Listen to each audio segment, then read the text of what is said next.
नमस्कार दोस्तों, आपका स्वागत है हमारे YouTube channel Meluha picture house में।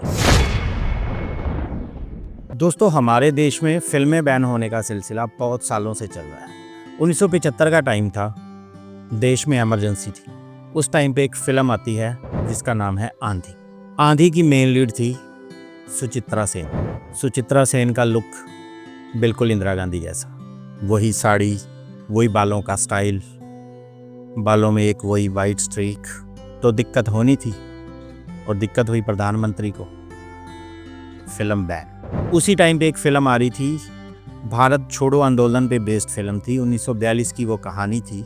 फिल्म का नाम था आंदोलन। उसमें मैटर क्या था दोस्तों कि एक टीचर जो कि अंग्रेज सरकार के खिलाफ बगावत शुरू कर देता है, उसी को लेके ये कहानी थी। तो अब इमरजेंसी का टाइम है, माहौल तनावपूर्ण बना हुआ है, तो सरकार कहाँ चाहती थी कि लोगों में जागरूकता आए, फिल्म बैन। ऐसी ही एक फिल्म आई उस टाइम पे, किस्सा कुर्सी का। अब किस्सा तो वैसे देश में कुर्सी का चल रहा था, इमरजेंसी जो थी, तो कुर्सी पे बेस्ड या ऐसी कोई कहानी कहाँ बर्दाश्त थी, फिल्म बैन। चलो मानते हैं तब इमरजेंसी थी, फिल्में बैन हो गई। लेकिन अब तो लोकतंत्र है, पूर्ण बहुमत की सरकार है, चैन सुकून हर तरफ, राम राज्य है, दुनिया भर में भारत की बातें हो रही हैं, तो फिल्में बैन क्यों हो रही? और वो भी भारत की नहीं, इंटरनेशनल फिल्में बैन हो रही हैं हमारे देश में। दरअसल केरल में एक फिल्म फेस्टिवल हो रहा है जिसका नाम है IFFK, international film festival of Kerala. ये 30वां फेस्टिवल है, यानी वहाँ की केरल की सरकार और वहाँ की चलचित्र अकेडमी मिलके हर साल ये फेस्टिवल कराते हैं। 29 फेस्टिवल हो चुके हैं और ये 30वां फेस्टिवल हो रहा है। इसमें 82 देशों की कुल 206 फिल्में दिखाई जा रही हैं और इसमें भारत सरकार की तरफ से 19 फिल्म बैन कर दी गई हैं। यानी इन 206 फिल्मों में से 19 फिल्में इस फेस्टिवल में नहीं दिखाई जाएंगी। इस तरह के फेस्टिवल होते हैं इंडिपेंडेंट सिनेमा के, और इसमें जो फिल्में दिखाई जाती हैं उनके लिए सेंसर सर्टिफिकेट की ज़रूरत नहीं होती है। लेकिन Indian information and broadcasting ministry का कहना था कि ये जो फिल्में इस फेस्टिवल में दिखाई जानी हैं, इन फिल्मों की सारी जानकारी और इनके सिनॉप्सिस हमें भेजो। और ऐसा ही किया फेस्टिवल वालों ने। जो फेस्टिवल के आयोजक हैं, उन्होंने सारे का सारा डाटा फेस्टिवल शुरू होने से 10 दिन पहले मिनिस्ट्री को सबमिट करा दिया। लगभग जब आधा फेस्टिवल हो गया तो मिनिस्ट्री की तरफ से एक ऑर्डर आता है कि हम तुम्हें कुछ फिल्मों की लिस्ट भेज रहे हैं और ये फिल्में आप इस फेस्टिवल में नहीं दिखा सकते। और ये 19 फिल्में थी दोस्तों। क्यों भाई, क्यों नहीं दिखा सकते ये फिल्म? मैं बताता हूँ दोस्तों। इन 19 फिल्मों में से 4 फिल्में अकेले फ़िलिस्तीन की हैं। वही फ़िलिस्तीन जिसका इजराइल के साथ कब से मसला चल रहा है, शायद हमारे पैदा होने से भी पहले का चल रहा है।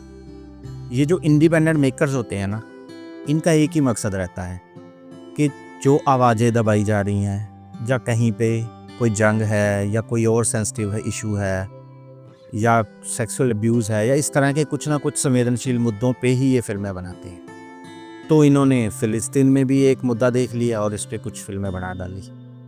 अब मेकर्स का ये सोचना था कि ऐसी फिल्में बनेंगी, दुनिया तक फ़िलिस्तीन की आवाज़ पहुँचेगी, लेकिन ये उनका वहम था। इंडियन सरकार को उनकी आवाज़ पसंद ही नहीं है। वो नहीं चाहते हैं कि फ़िलिस्तीन की आवाज़ दुनिया भर में जाए। वैसे तो लिस्ट बहुत लंबी है, टोटल 19 फिल्में हैं जो बैन की गई हैं, लेकिन हम आपको उन 4 फ़िलिस्तीनी फिल्मों के बारे में बताएंगे जिसको पूरा ठोक के बैन किया गया है कि भाई और कुछ चले ना चले, ये नहीं चलनी चाहिए। तो दोस्तों, इस लिस्ट की पहली फिल्म है पैलेस्टीन 36। ये 1936 की कहानी है। इस फिल्म में एक योद्धा है यूसुफ, जो कि उस टाइम पे 1936 के टाइम पे ब्रिटिश कॉलोनियल सिस्टम के खिलाफ लड़ता है। ये जिस एरिया को दिखाती है वो वही एरिया है जहाँ पे अभी इजराइल और फ़िलिस्तीन के बीच में जंग चल रही है। इस लिस्ट में दूसरी फिल्म है once upon a time in Gaza. ये 2025 की ही फिल्म है। और दोस्तों, ये फिल्म बनी है गाज़ा पे। एक लड़का है, उसका एक दोस्त मारा जाता है। जब उसका दोस्त मारा जाता है तो अपने दोस्त की जान का बदला लेने के लिए सिस्टम के अंदर घुसता है कि ये मर्डर किसने और कैसे किया। और ये मर्डर होता है एक करप्ट पुलिसमैन की तरफ से, और वो अपने दोस्त की जान का बदला लेने के लिए इस करप्ट पुलिस वाले को मारता है। और ये बदला लेने के लिए वो क्या क्या एफर्ट करता है ये तो आपको फिल्म देख के ही पता चलेगा। लेकिन बात अब भी गाज़ा की हो रही है, यानी कि ये फिल्म भी सेंसिटिव सब्जेक्ट पे है, तो सरकार को तो दिक्कत होनी ही है। इस लिस्ट में तीसरी फिल्म है all that's left of you. ये भी फिलिस्तीन की ही फिल्म है। ये एक ऐसे परिवार की कहानी है जिसकी 3 पीढ़ियाँ इस इजराइल और फिलिस्तीन की जंग में प्रभावित हुई हैं। कि दरअसल जब ये फिल्म शूट होनी थी उससे कुछ दिन पहले गाज़ा में जंग शुरू हो गई, तो ये फिल्म वहाँ शूट नहीं कर सके।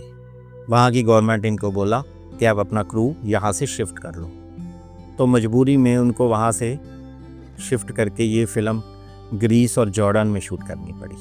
तो बेसिकली ये फिल्म फ़िलिस्तीन पे बेस्ड ही नहीं है। इस फिल्म को फ़िलिस्तीन और इजराइल की जंग ने वैसे ही बहुत इफ़ेक्ट किया। इस लिस्ट में चौथी फिल्म है वाजिब। वाजिब में एक लड़की की शादी है। लड़की का भाई विदेश में रहता है, वो अपने मुल्क वापस आता है, शादी की तैयारियां करता है, फिर अपने बाप के साथ अपने रिश्तेदारों और अपने फैमिली फ्रेंड्स को इनविटेशन देने के लिए जाता है। अब बाप बेटा ट्रैवल कर रहे हैं, तो उस दौरान फ़िलिस्तीन में कैसा माहौल है और उनके साथ क्या क्या हो रहा है, इन सारी घटनाओं को दिखाती है ये फिल्म। तो ये फिल्म भी फ़िलिस्तीन की है, तो मसला तो होना ही था। जब ये फिल्म बैन करो वाली गेम चल रही थी ना, तो इस दौरान एक हैरानीजनक बात हुई। दरअसल एक फ़िल्म है बीफ, ये स्पेनिश मैक्सिकन फिल्म है और ये टोटली म्यूज़िक पे बेस्ड है। तो इस फिल्म के नाम से ही आपत्ति होगी हमारी सरकार को कि भाई ये कैसा नाम है बीफ, नहीं, इसको कैंसिल करो भाई, बीफ वाली फिल्म भारत में नहीं चलेगी। हम राम राज्य है ना, यहाँ पे तो बीफ वाली फिल्म हो ही नहीं सकती है। अब उनको भाई कौन समझाए कि बीफ का इस देश में मतलब कोई और है, मैक्सिको में या स्पेन में इस बीफ का मतलब कोई और है। अगर आपके दिमाग वाले लोगों को ये नहीं पता तो एटलीस्ट गूगल सर्च कर लो। और भाई गूगल सर्च नहीं करना तो गूगल का जो CEO है सुंदर पिचाई, वो इंडियन है, उसको कॉल कर लो। इतना बड़ा देश है, देश का इतना बड़ा नाम है, आपकी तो पहली कॉल पिक करेगा वो। उससे पूछ लो कि भाई बीफ का मतलब क्या होता है। पूरी एक फिल्म जिससे कुछ इन्फॉर्मेशन जानी थी, एक किसी की कला बाहर आनी थी, जिस फिल्म के थ्रू कुछ ना कुछ ऑडियंस को मिलता, मेकर्स को फ़ायदा होता, ये सब चीज़ें सिर्फ नाम से ब्लॉक कर दी। ऐसे बुद्धिजीवी हैं हमारे देश में, कमाल की सरकार है। और मुझे समझ ये नहीं आ रहा कि भाई फ़िलिस्तीन में जंग चल रही है, फ़िलिस्तीन की फिल्में बनी, भारत में वो किसी फेस्टिवल में दिखाएगी। अब इससे इस देश को मसला क्या है? क्या लग रहा है आपको कि अगर जंग वाले देश की कुछ फिल्में यहाँ दिखाई जाएंगी, यहाँ के लोग देख लेंगे या यहाँ के मेकर्स देख लेंगे, तो क्या यहाँ पे जंग हो जाएगी? सब कुछ इतना अच्छा तो चल रहा है भाई, इस देश में तो कोई इशू ही नहीं है। यहाँ पे गरीबी का मसला नहीं है, कोई भूखमरी नहीं है, कोई बीमारियाँ नहीं फैल रही हैं, कोई इंश्योरेंस महंगी नहीं है, मेडिकल सिस्टम फ्री है, हर तरफ इतनी अच्छी तो हवा चल रही है। अभी दिल्ली में तो बहुत अच्छी हवा चल रही है भाई, कमाल की बात है ना। अभी मैसी आया था दिल्ली, वहाँ पे तो बड़ा सुकून है सब जगह, किसी को कोई आपत्ति है ही नहीं। तो भाई क्यों टेंशन क्यों ले रहे हो आप लोग? और आपको क्या लगता है कि फिल्में देखने से या ऐसा कुछ देखने से लोग बगावत कर देते हैं? नेपाल में जो जेनजी आंदोलन हुआ, आपको क्या लगता है वो फिल्में देखने से हुआ था? ऐसा कुछ नहीं होता भाई, वहाँ पे तो सोशल मीडिया ही बैन था, तो बगावत हुई। तो आपको क्या लगता है कि इस तरह से आवाज़ दबा दोगे, इस तरह से फिल्में रोक दोगे, इस तरह से आर्ट को रोक दोगे, तो क्या कला वाले लोग काम छोड़ देंगे? भाई इस दुनिया में ना कभी आर्ट बंद हुई है, ना सिनेमा बंद हुआ है। और जिस तरह से ये बैन लगा रहे हैं ना, आर्ट वालों को तो और हिम्मत मिलती है। उनको तो ये लगता है कि अच्छा हमारी फिल्म लोगों तक नहीं पहुंची लेकिन सरकार तक पहुंची, मतलब मैटर बन रहा है, तो वो लोग और हिम्मत लेके उठते हैं और फिर आते हैं बढ़िया से बढ़िया फिल्म लेके, और फिर आते हैं अच्छी रिसर्च करके, अच्छा मैटर लेके, अच्छी फिल्म बना के। नहीं रुकती ये फिल्में। इंडिपेंडेंट सिनेमा सदियों से बनता रहा है, बनता रहेगा, दबाया जाता रहेगा, फिर उठेगा, फिर बनेगा, फिर उठेगा, फिर बनेगा। एक देश में एक फिल्म नहीं दिखाई जाएगी तो क्या होगा? भाई बहुत से देश हैं, वो बहुत जगह दिखा लेंगे फिल्में। बस दुख की बात यह है कि यहाँ पे बहुत लोग बैठे थे जो सोच रहे थे कि ये फिल्मों से देखने को कुछ सीखने को मिलेगा, पर यहाँ पे बहुत सारे मेकर्स, फिल्मों में काम करने वाले लोग, एक्टर लोग, आर्टिस्ट लोग, बहुत लोग वेट कर रहे थे कि इस फेस्टिवल में इतनी सारी फिल्में आई हैं, 206 फिल्में आई हैं, हम जाएंगे, हम देखेंगे और कुछ सीखने को मिलेगा। और बेसिकली आपने कला नहीं दबाई है, आपने दबा दिया है लोगों के थॉट्स को। चलिए दोस्तों, फाइनली ये मैटर आज यहीं क्लोज करते हैं। देखते हैं किसी और देश में कब नया फेस्टिवल होगा, फिर वहाँ जाके देखाएंगे फिल्म। देखने वाले कहाँ रुकते हैं भाई, कहीं ना कहीं से फिल्म तो देख ही लेंगे। सो मेरी इस मिनिस्ट्री से रिक्वेस्ट है कि भाई अभी 1-2 दिन का ये फेस्टिवल पड़ा है, प्लीज़ ये बैन हटा दो ताकि अच्छा सिनेमा लोगों तक पहुँचे। आज के लिए दोस्तों इतना ही, फिर मिलते हैं किसी और फिल्म की कहानी लेके, कुछ नए आइडियाज़ लेके। Thank you so much.